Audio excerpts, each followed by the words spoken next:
Progress Racing. Show us your tips. Daggy here with you. In the absence of Beaver, I've called in a favour from a good friend of the show, Johnny Shamon. What's going on, Johnny? Not too much. Like I said earlier, just recovering from the New Year's Eve bloodbath. So hopefully we can find some winners this weekend and get trending the right way. That's it. Just a quick, give us a quick 30 seconds on, I guess, your history of, the punt and your approach to the form. The punt. Well, I got influenced joining a cricket club back in the day, thanks to yours truly. So ended up at the pub most weekends. It's been a long road of punting. I got into horse ownership, I guess, recently as well, which has been great. Which has been good fun being on that side of it.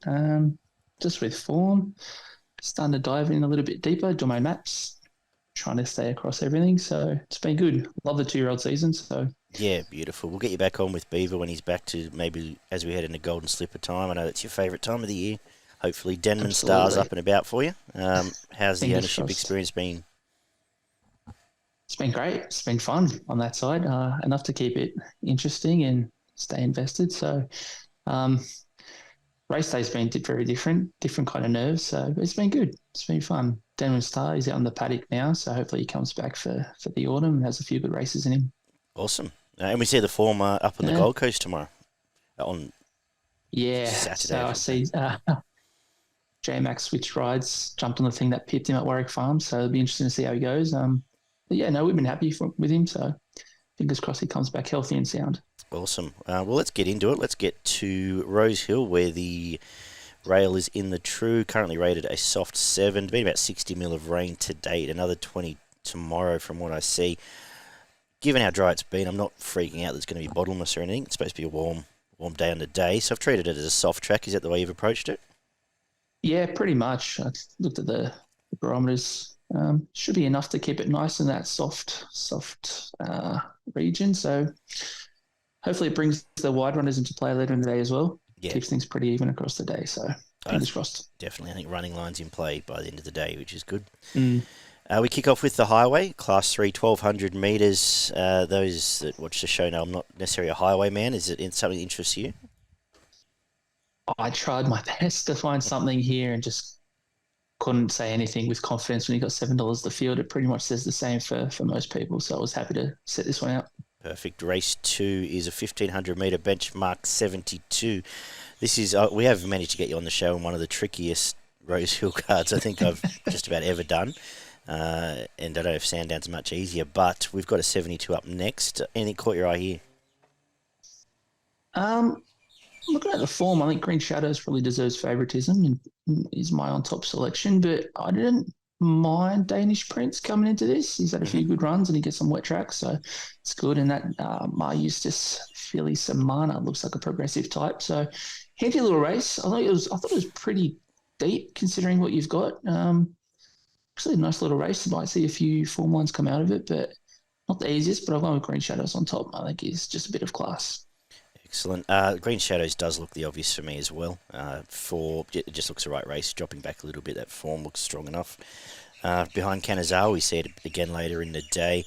But the one you mentioned, two other you mentioned are the two that grade me up a bit, for lack of a better term. Samana gets a quick backup from last weekend, where sat outside lead at Canterbury gets control here, and I've just noticed kite flights come out of this race.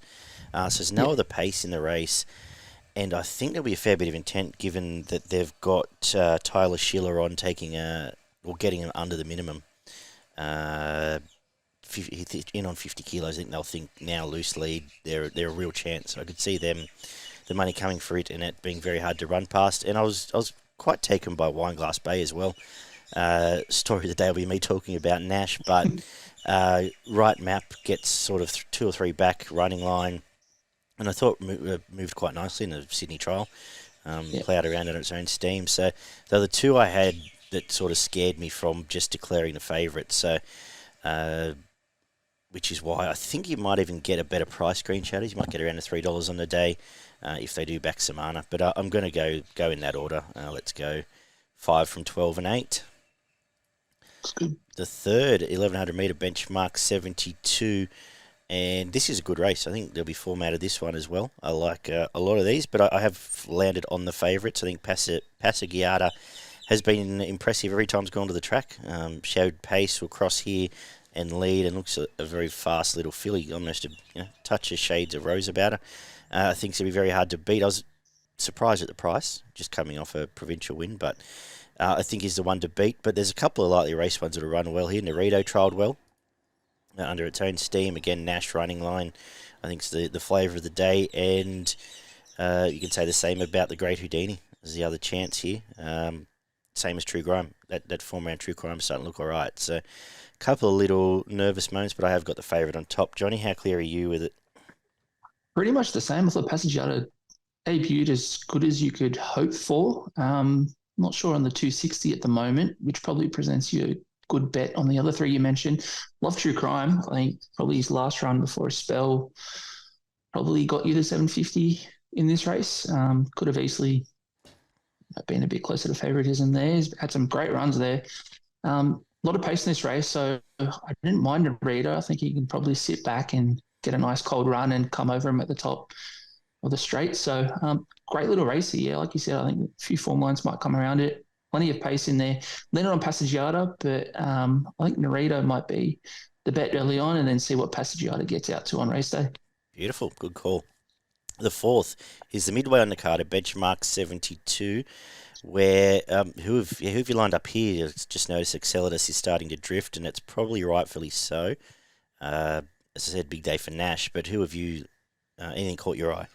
I think Nash looks the goods on Excellidus, but I've gone for a bit of value. I thought Bluff and Bluster came back to a nice bit of form on Christmas Eve. He's at a nice each way price. You'll need to repeat that and maybe take a little bit more out of that race to be in the finish. But I thought $11 a nice each way price, drawn beautifully, could get a run here. Excellidus, I think, is probably the one that a lot of people circle on race day. He's probably getting out to a backable price here. But I thought early on, Bluff and Bluster here for me. I agree. I found Bluff and Bluster's off that last run. It's a Kanazawa race, coming through there. Yeah. Even the run before was pinned back to the inside and just never really got out. And I think it's going all right, this prep. You do want a price. I think you do want $10 just because Jason Coyle going back in a muddling sort of speed. You want every bit of $10, but I think it's a good play at that price. I think Love the Invasion might be a sneaky one as well, around the double figure mark. I think the form out through that last prep is stronger than this. Trial was okay, and just probably getting the right run here, camping just right off the back of the leader. Might be a double figure one, obviously down the road, probably heading out to a longer trip, but at fresh can run a price. Nash is the right jockey for Excellidus now, but is now sort of a highway horse that hasn't been winning, so do you want to charge in at favourite? Not really. So thought I saw it the same way as you. As I untie my tongue and move on to race 5, benchmark 78, where I don't know. Again, Nash is the right jockey for Frumos. It's a big day for Nash tomorrow, but I can't back it off last start. So it's left me with the two on the pace there that could get a soft lead up front, and that's Osbred Flirt. Not a bad first time out in town, just nabbed late there. And Festival Dancer finally showed a bit of form. With Dylan Gibbons on, we'll get pretty much control this race. And apart from Frumos, there are no other chases here. So I think the 2 leaders win. Could we see Nash just give it a big kick in the guts and get it up on pace? Maybe. But I'm taking it on. Can't back it off last start. What do you do with it? Pretty much the same. I'd love to stay on Frumos as much as it's cost me the last couple of runs. And Nash is a big tick heading into this from barrier 1. Should ride it pretty positively and have it competitive and in there. I think the last couple of starts it's just given itself a bit to do and just been tucked away. It's been tough to get out. But Osbred Flirt, same thing. If I had a bet today, I'd probably go Osbred Flirt. I thought it was terrific. First time in town, considering it was a big step up. Had some big wins in the provincials. So that's my bet. I thought, with a bit more pace, it'd probably have something to chase down the straight rather than be the chased. So that's my bet at this point. But I can see myself just leaning to Frumos on game day and just relying on Nash. Yeah. He'd probably have a treble by this point. So you've only just come around to Nash, haven't you? You weren't a big Nash fan for a while there. I got been burnt on the Nash Gay Waterhouse combo in years past. So coming around to him, he's run terrifically. I mean, some of the rides he's had recently, he's the reason they've won. So jumping on Frumos is a big tick. Beautiful. We needed him with Duke of Buckingham on Wednesday. I know that. I was in a coma by that stage, so I needed him there. The 6 is a 1,400-metre benchmark 88. What have you thought about this one? I already had my play on this race at Cuban Royale. Well, he's run terrifically. I appreciate Brunelli. He's going great. Bayless, Waterhouse at Rosehill. It's usually a pretty good combination, but I didn't think there was that much disparity between the two. And to get a price, I think early on it was $750, I believe. So already my play on Cuban Royale. I think he maps beautifully in this race. Rob Ryan jumps on board. So that's my play. Shakira, I always bring myself back to Justified at double figures, but I just can't, even though this is Shakira's time of year when it's usually running well. So respecting Brunelli, but I think Cuban Royale is a great chance here. Beautiful.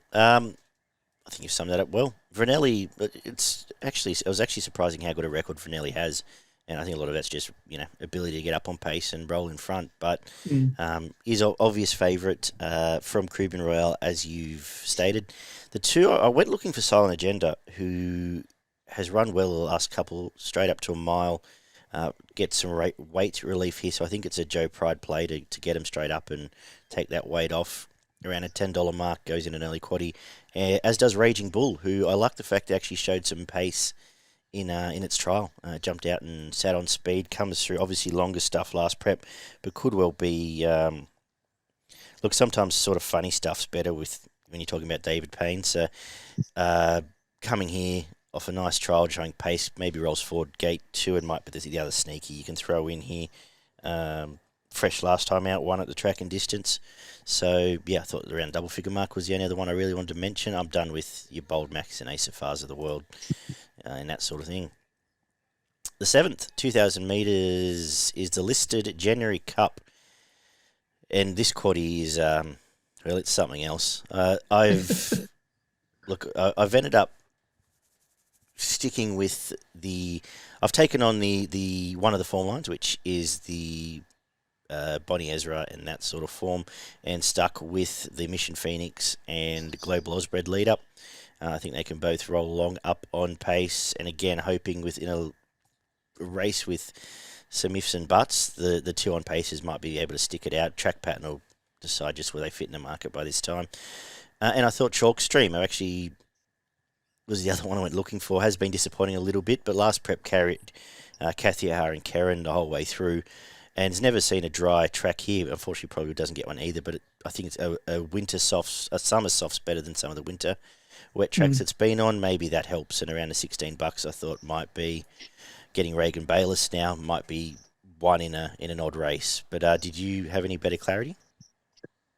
Pretty much the same. I think you can find a lot of form lines and kind of back them with your own level of confidence. I've landed on Military Mission mainly because carrying 53 and getting Rachel King where she'll be on speed, and I'm relying on that outside alley being a little bit better later in the day. Gay will have him primed and ready with no weight on board. Last two runs, pretty debatable, but the win before that in Tyree Cup, I think, was pretty impressive enough to win something like this. So I landed on Military Mission for the same reason, probably Bonnie Ezra. They'll get those nice runs coming in the outside. And like you said, Global Osbred Mission Phoenix to the 2 as well. I think they're riding really well, Global Osbred, especially that win 2 runs back. So landed on Military Mission over Bonnie Ezra and the other 2, Mission Phoenix, Global Osbred. But you can find many a form line. I mean, even Grand Slam at $16. I mean, you can't really up your nose at that. So yeah. The 8th, 1550 benchmark 78. What have you made of this one? I thought Stadio Mestalla was good last start. I think it was the kind of comeback you wanted to see after its disappointing run 2 back. So that was who I landed on. Tried to find a bit more value coming around. I always find myself gravitating towards Bend the Knee, and I have no idea why. But outside of I think Stadio Mestalla is progressive enough, is good enough to be winning this. Star Sparks, first up, I would have probably liked it to have a run. First up, carrying 60 kilos around is probably a tough ask, but that's how I saw it. Same. I think Estadio is clearly the horse to beat here, off bouncing back last time. Our man again, Nash, and again running line. By this stage, I'm thinking they are coming down sort of the 6, 7, 8 metre lane there, and clearly on top. I had the main danger of one at least at a price as Bazooka. I thought the resumption was pretty good last time. Straight into a quick backup for the Payne Yard. Seem to have found him a lot in this card, which isn't necessarily a good thing. And a bit of a claim. Maybe Clear Air can run on and run a race at around the $16. But they were the two. I had my concerns around Star Sparks, same as you. Slightly rain affected track. First up, Swoopers track. Question marks. So yeah, sticking with the Stadia and. For once, I'll just move on.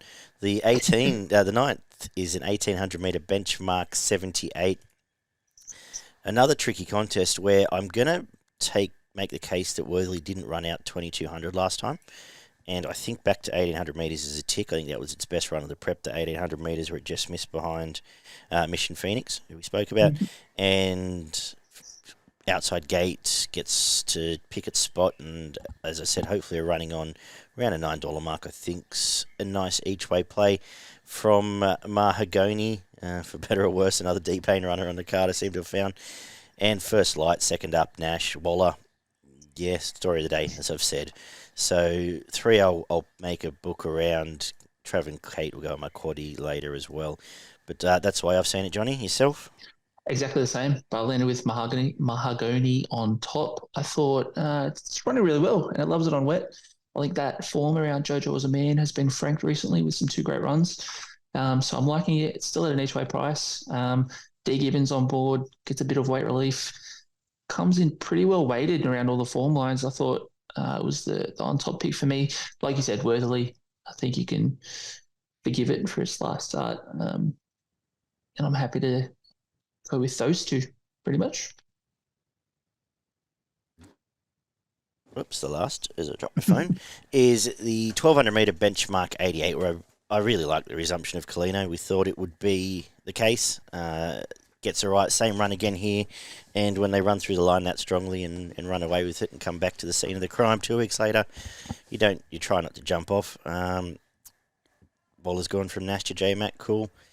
And on top for me, from Titanium Power, gets maybe a softer lead up there, roll along up front with Glenn on, and Pizarro lightly raced. I just want to see Tommy Berry starting to win a few races with everything at the moment, and that's why I just put him back to 3rd pick, but keen to finish with Kalino. What have you done here? I like Kalino on top. I think a win, but I think when Super Pursuit went up at double figures, I was more than happy to take some of that. I think any form, even 4 lengths off IME at this point, is good enough to win a benchmark 88 around Rosehill. So I was happy to go Super Pursuit at odds. But I think, like you said, Kalino did exactly what you wanted. Comes back to the scene of the crime. 350, good enough, progressive enough. Will be very, very difficult to beat here, I think. Actually, good call there on Super Pursuit. I'll add it to my quaddie, which I'll give everyone now. Which first leg will be... where are we going here? 6 Chalk Stream.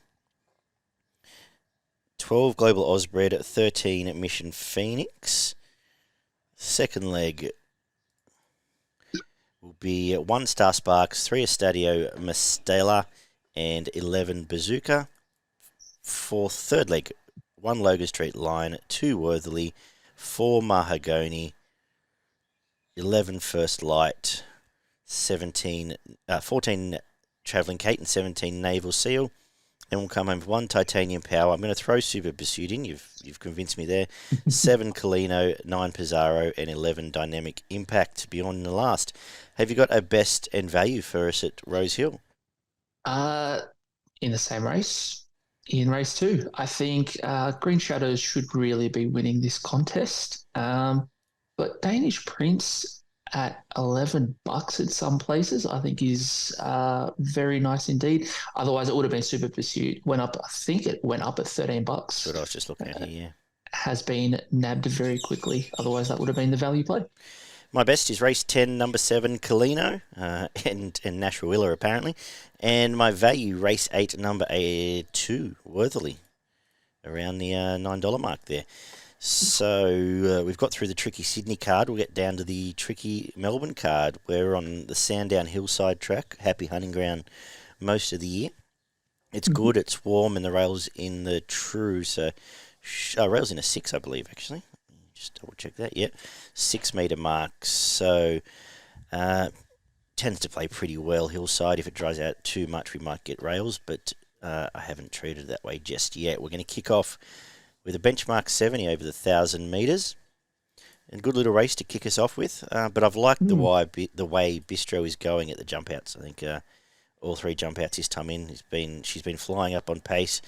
Inside here to start us off is a good thing, and talented mare. She's going to run well here from Fishin, who's honest and going well. Just nabbed late again last time, and all sassed up. May well be best horse, but for whatever it is, I'm a little bit off Jamie Carr at the moment, so that'll be the narrative of the Melbourne card. But yeah, Bistro to start us off. What do you think?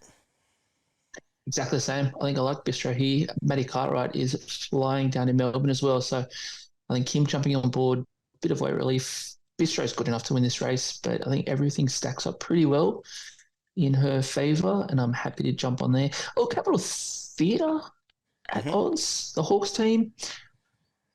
I'm always wary when the Hawks team is running around that $6 quote and just outside the favourites. I think it's running super. It wouldn't surprise me if it won.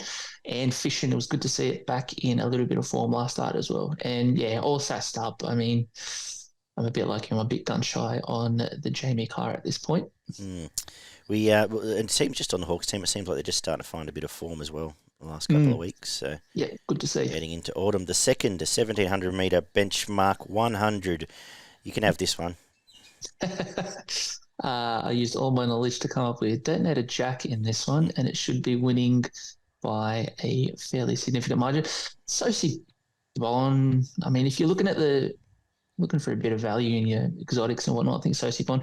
Helene Leading Star, I think Mickey D jumping on, Ben Hayes, that is a very potent combination at this point. If you want to fill in, it's just Detonator Jack for me. It'll be a multi-filler, it'll be an outright. It'll be going into a lot of bets for me. Beautiful. I thought, yeah, I don't mean to add, Detonator Jack will win. I think Imperial Lad will roll along and run second, and Sosie Bon will run third. Fighting it out with Helene, as you mentioned. So, yeah, not much to add there.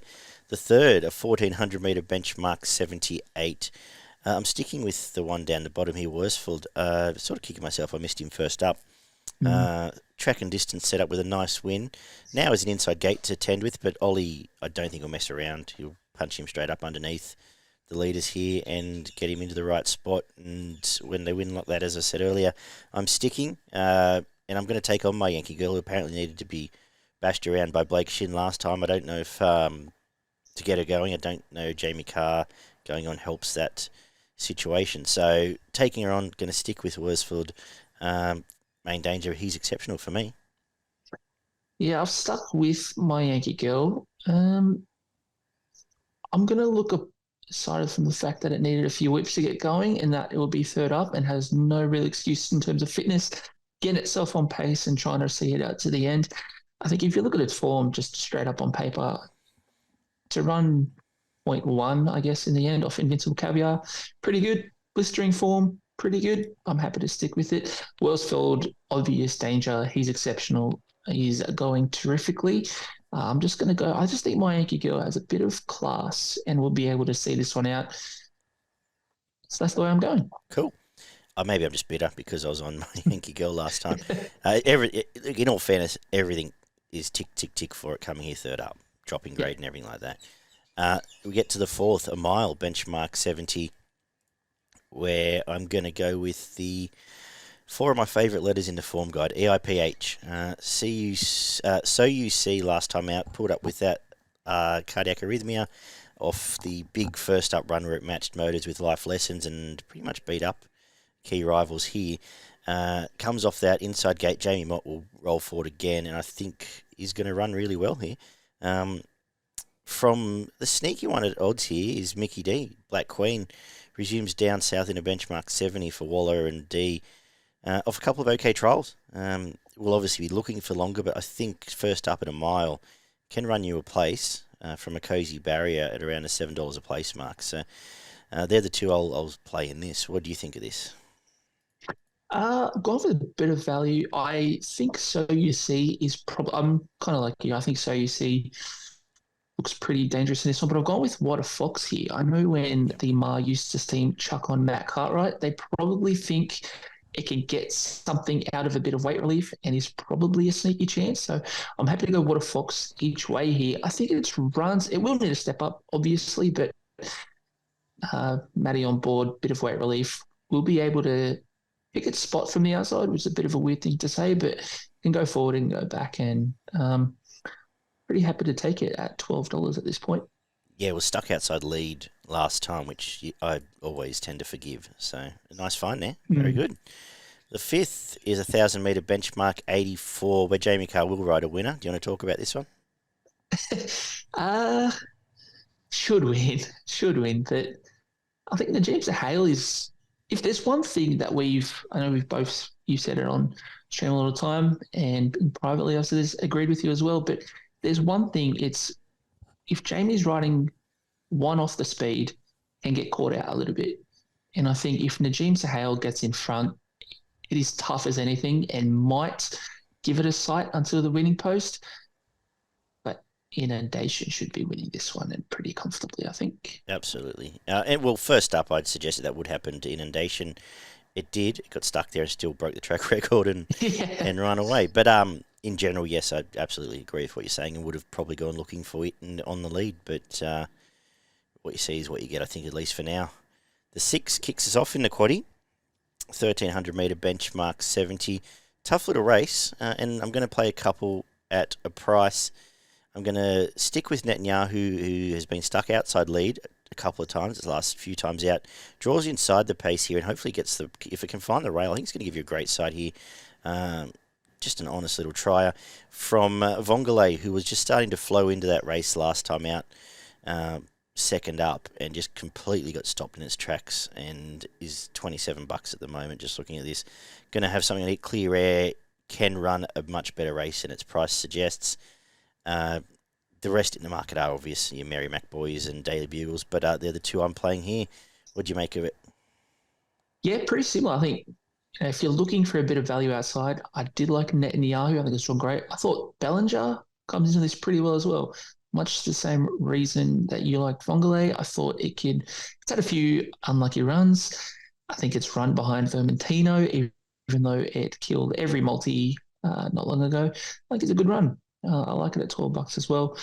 But yeah, you're looking at your Daily Bugles and your Mary Mac Boys and you're kind of respecting that form. But if you like a bit of value, I think Netanyahu and Bellinger, along with Vongole as well. Beauty. The 7th is 1,800 metre benchmark 70. What have you made of this nice little race? It is. I ended up with the nephew in this one. Yeah. Pretty tough. I think River Plate hasn't run a bad race, even though I wish it ran a little bit better last start. Tasman Park, same reason. I think a bit of weight relief there helps it in this field.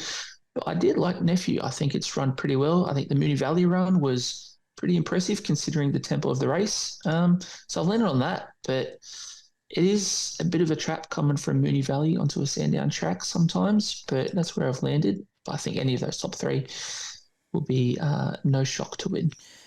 I'm sticking with River Plate. I like Ollie going on. Was stuck outside lead again at the Valley last time out and just got nabbed up the inside really more than anything. Just got grabbed right in the shadows and think gets a nicer run here. Ollie won't mess around with that. He'll go forward and take control of this. I'm against Tasman Park. I do think it's a nice horse, but I'm against it from the fact it's time between runs, up in distance, and a claimer on. So could be a talented horse. Wouldn't surprise me, but taking on here, I'm going to have a second pick here. Harbour Master drifted last time out and was a nice win at the Lakeside track. Hillside should suit just as well.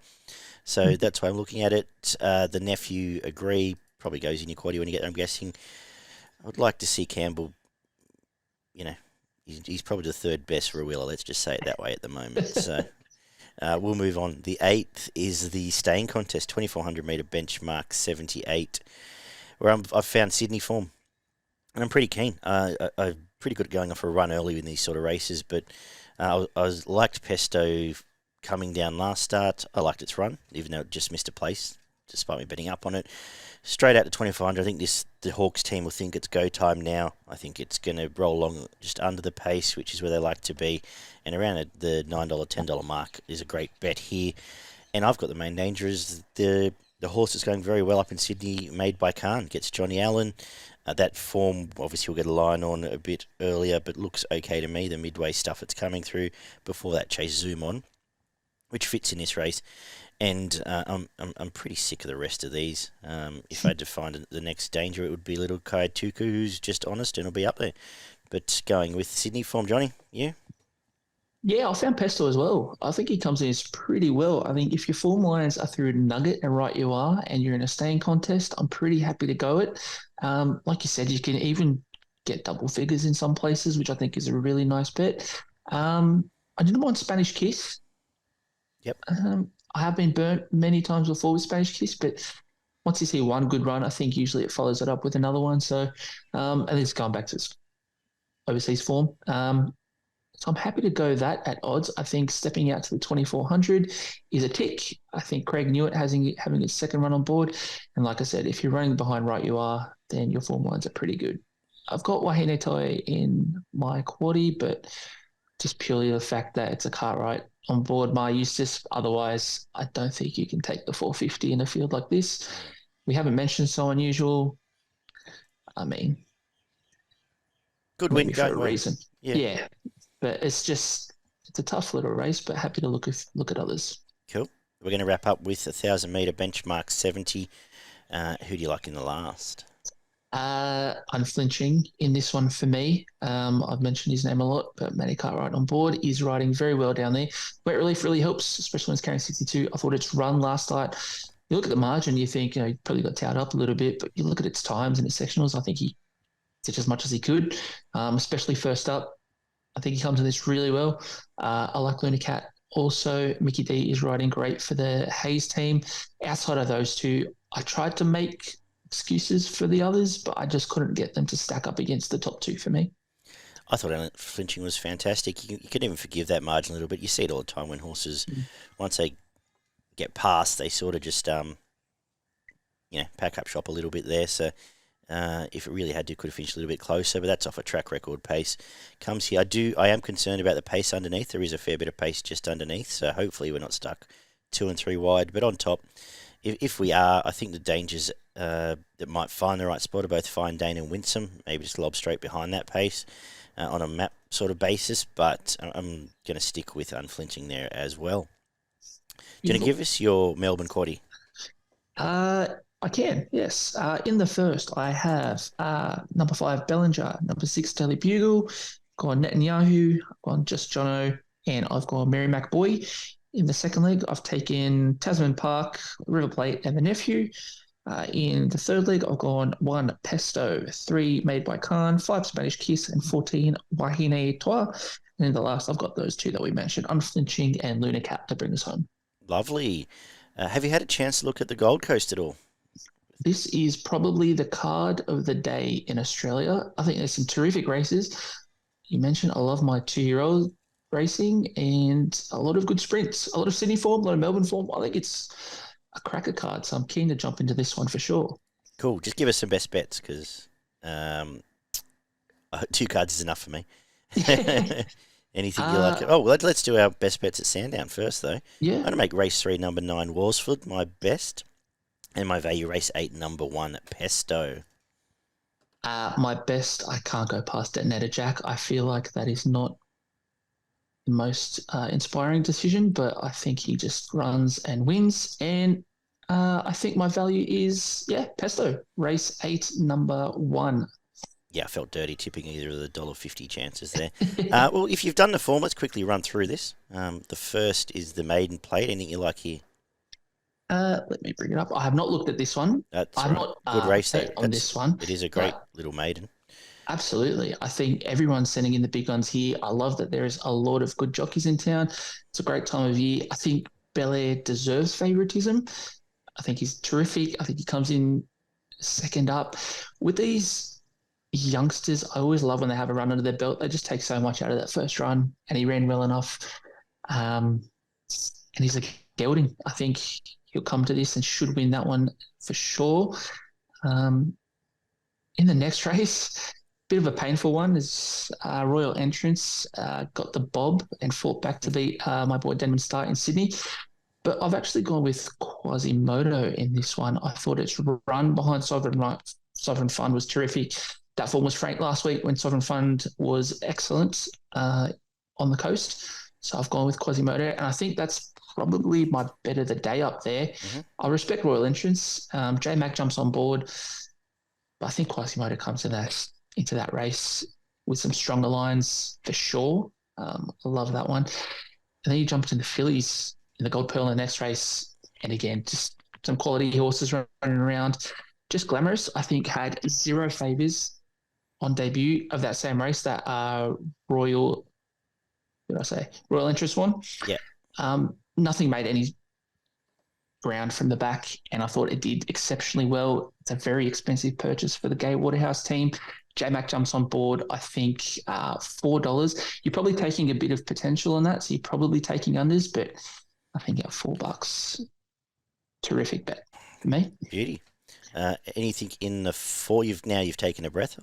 Just a few. That maiden that starts cracker, like Snick Cat, Wind Shadow and Mr. Wallace all can run a price at 20s in that race. But the 4th, does the Bopper back up with J-Mac? Should do. Yeah, I think that's probably the bet of the day in the Gold Coast. I think he comes into a very well-placed race. I think Barrier 13's no issue at all when you see its run. Last start, came around the outside and just beat them with exceptional ease. So, yeah, the Bopper bringing its interstate form to the Gold Coast and very impressive. The 5th, we've got the 1,200 metres, 3-year-olds. Junquera stood out to me in this race. Again, J-Mac going on. Looks good for me. What do you make of this one? Yeah, I've gone with Busting. I think Tony Gollan just knows how to run his 3-year-olds up there. He's usually had a bit of time with them. He knows how to place them. Getting the barrier 1, I think, just makes sure that it's going to be riding positively. I really like it, but like you said, Junquera is terrific animal. J-Mac on, J O'Shea. It'll be one of those two. It just depends which way it falls, I guess. The Class 4 over the 1,300 metres next, we see Olentia, a nice horse, step out again. Horse to beat? Very much so. Yeah, Olentia, he's placed this really well. I think it maps beautifully. It is drawn really well, but it comes in perfect weight. Jimmy Byrne on board. I love it. I think Olentia's should be winning this one and pretty comfortably. Respecting Bella Rouge, I think if you look on paper, its form might not look terrific, but some of those margins have been, I guess, unflattering, but it's run better. I think the last 2 runs has been great. Probably the only one I can see, apart from Amathuba, who was brave last start, but I think Olentia should be winning this one pretty comfortably. The 7th is another Class 4 here. Anything you like? I'm going to stick with the local, Arenti. Resonator's coming out of quick backup. Daytona as well. But I like the form of Arenti up there. I think it's the safest bet in the race. It's running really well. Have no reason to jump off. I've been on it the last couple of runs and it's done well for me. So sticking with Arenti. But this is another one, just a terrific race where you can find a few different form lines. West of Africa as well has been running really well. But I'm happy to stick with Arenti for me. The Tab Wave 1,800 metres is the semi-main event, shall we say? Main event in the card. Who have you found here? This one's tough. This is great. I thought this was a terrific race as well. There's so many ways you can go. I went with Deficit with no real confidence. I think Brenton running for Gerald Ryan, I think that's a really positive move. It runs behind some really good horses, especially that run behind Max Snell last time. Stays at the 1,800. Should be rock hard fit for this. Love Brenton going on board. I think he'll be riding this one pretty positively. So I'll go with Deficit, but Ashgrove is running really well off that last win. Teresa, I think probably would be shorter if it had a few better runs. I think it's talented enough, but I'm happy to go with Deficit. Beauty. The 9th is a benchmark 85, 1,425 metres. Anything to bring us home? Not particularly in this one. I think, Wariri Falls if I was looking at this and all horses were even, I'd lean on Warrior Falls. But at $4, I feel like you're just taking unders because of J Mac and Seawaller in a race like this. But respecting Chris Lee's horse, Ventura Ocean, I think it came back really well last start. Montenegro Man has the ability, probably not at 950, but that wouldn't have surprised. Willie Pike jumped on board. But I've landed on Warrior Falls with appreciating that we're taking $4 and it probably should be a little bit more. Beauty. Anything you want to stamp as a best in value? Oh, there's plenty of best ones here. I think your best bet as I cycle through is Alentia. And I think the Bopper, I think both of those just really should be winning. In terms of value, plenty of value just because of how good the quality the fields are. I'll probably go with, where were we? Jumping back to, who did I mention the last one? Deficit. Yeah. Like Deficit at $6, I think is pretty good value. Still an each way price as well. So I'll go with Deficit. Beautiful. Beaver's got his workout following that next week. You've done the whole Queensland card, not just best bets. Great job, mate. Welcome aboard. No problem. Good stuff there. Hopefully, we'll get you back around slipper time to. We might do a pub round table like we did for Melbourne Cup where you can catch up and do it that way. That should be fun. Until then, punters, good luck this weekend. Great, very in-depth card of racing. Looking forward to getting stuck into it Saturday. Take care, and we'll talk soon. Catch you guys.